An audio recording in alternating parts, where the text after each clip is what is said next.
اس کے بعد فرمایا گیا کہ زمین میں جتنی بھی چلنے والی چیزیں ہیں سب دابا ہیں. دابا مانے رینگنے والی, چلنے والی. انسان بھی زمین پر چلتا ہے, دابا. چوپائے زمین پر چلتے ہیں, دابا. کیڑے مکوڑے چلتے ہیں, جتنے بھی جاندار ہیں سب زمین پر چلتے ہیں, تو سب دابا کے ضمن میں آ گئے. اور جتنے بھی دابا ہیں, زمین پر چلنے والے جتنے بھی جاندار ہیں, اللہ کے اوپر اس کا رزق ہے. اب آپ سوال کر سکتے ہیں اللہ تبارک و تعالیٰ کی طرف سے رزق کیسے ہے؟ جی, ہم دکان میں جاتے ہیں تو دکان ہمیں رزق دیتی ہے. ہم کھیت میں جاتے ہیں, کھیتی میں پیداوار ہوتی ہے, فصل اگتی ہے, کھیتی ہمیں رزق دیتی. جی, ہم کاروبار کرتے ہیں, کاروبار سے رزق آتا ہے. یہاں تو اللہ کہہ رہا ہمارے اوپر, ہم دیتے ہیں.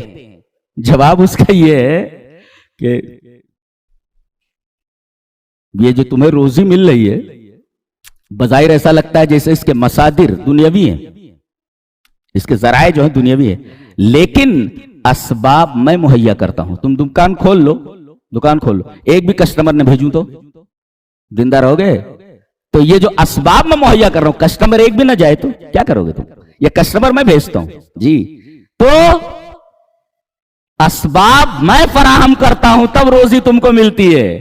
اور آگے یہی بات فرمائی گئی کیا کہ اگر میں اس کو چھین لوں تو تم مایوس ہو جاتے ہو. چھین لینے کا کیا مطلب ہوا؟ تمہاری چیز تھوڑی ہو, تمہاری چیز تھوڑی ہے, ہماری ہے, اس وجہ سے ہم چھین لیتے ہیں.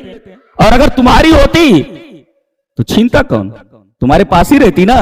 ہم چھین لیتے ہیں, اس کا مطلب تمہارا نہیں ہو, نہیں تو چھینتے ہم کیسے؟ اس کا مطلب ہے کہ وہ چیز تو تمہارے پاس ہے, وہ ہماری ہے, اس وجہ ہم چھین لیتے ہیں. جی, یہ آیت کریمہ یہاں ذکر کرنے کی کیا ضرورت تھی؟ جانتے ہیں زندگی کا سب سے سلگتا ہوا مسئلہ, برننگ ٹاپک آدمی کا پیٹ ہے. جی, میں نے ایک شاعر کو ایک مشاعرے میں سنا تھا کہ بھوک انسان کو مجبور بنا دیتی ہے, بھوک انسان کو مجبور بنا دیتی ہے, حد تہذیب سے کم بخت نکل جاتا ہے, اور شہر میں آگ جو لگتی ہے تو گھر جلتے ہیں, پیٹ کی آگ میں ایمان بھی جل جاتا ہے. تو یہ جو ہے پیٹ کی آگ میں ایمان بھی جل جاتا ہے, یہ پیٹ یہ انسانی زندگی کا سب سے سلگتا ہوا مسئلہ ہے اور برننگ ٹاپک ہے یہ. جی, برننگ ٹاپک ہے یہ. کبھی کبھی ایسا ہوتا ہے کہ اللہ معیشت کو تنگ کر دیتا ہے, معیشت کو تنگ کر دیتا ہے, تو معیشت کو اگر تنگ کر دے تو صبر کرو. جی, وصبر, صبر کرو. جی, دیکھو آدمی کیا ہوتا ہے, معیشت تنگ ہوئی تو حرام راستے پر چلا جاتا ہے.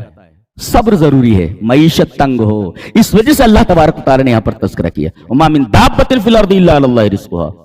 معیشت اگر تنگ ہو جائے تو بے صبر مت بنو, صبر اختیار کرو.